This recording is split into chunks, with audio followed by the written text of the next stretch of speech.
Kid. Kitty cat. Where's the kitty cat? Run, run. Run, run. Uh-oh. One of the things that I love about IGDIs is the graphs because it provides parents a visual of where their child is in per IGDI. The graph shows the norm, where the child should be, and if the child is above or below the norm. So the visual is very, very good for that parent because they can say, okay, if my child is under the norm and they're in the gray area, now we know what we need to work on. Through the IGDI website, there were suggestions and strategies, and sometimes we would print those off and give them to the parent, or the teachers can use them. Also, we would parallel that with our curriculum and find out, for example, if their communication is low, we might use our communication strategy cards that we have and pick where are they based on their development and how can we make some improvements. I feel like it's probably the easiest data to share with families.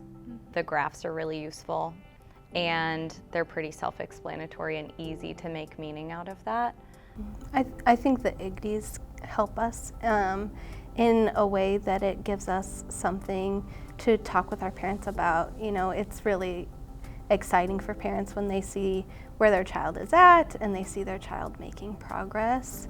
And the IGDIs being a measure that looks at a variety of different areas of a child's development is really helpful in helping us have that conversation.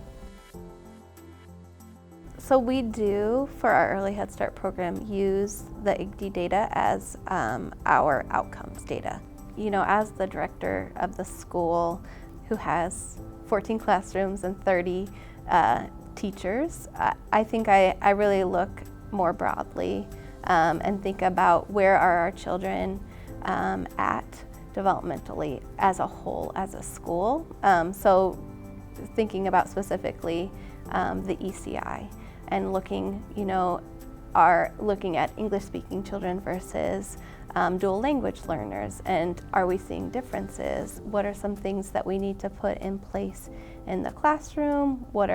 Do we need more materials in English and Spanish? Do we need more volunteers who speak Spanish to come in the classroom and interact with children? But really looking at more of a broader school-wide level of how, where are areas that we are excelling in and where are there areas where we need some additional supports for the teachers and the classrooms and the children.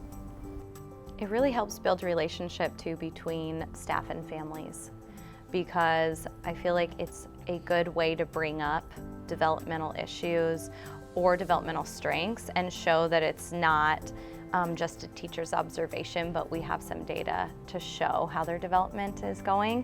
And also I feel like giving them a copy of their IGDI graph and them owning that information, they have as much ownership over their child's development as we do. So it's a good way to share that with parents.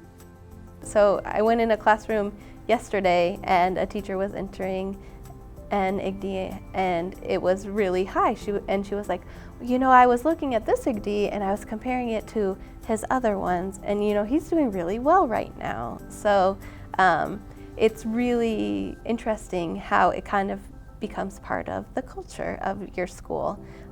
We collect these and we use them to improve our work and do what's best for the children and the families.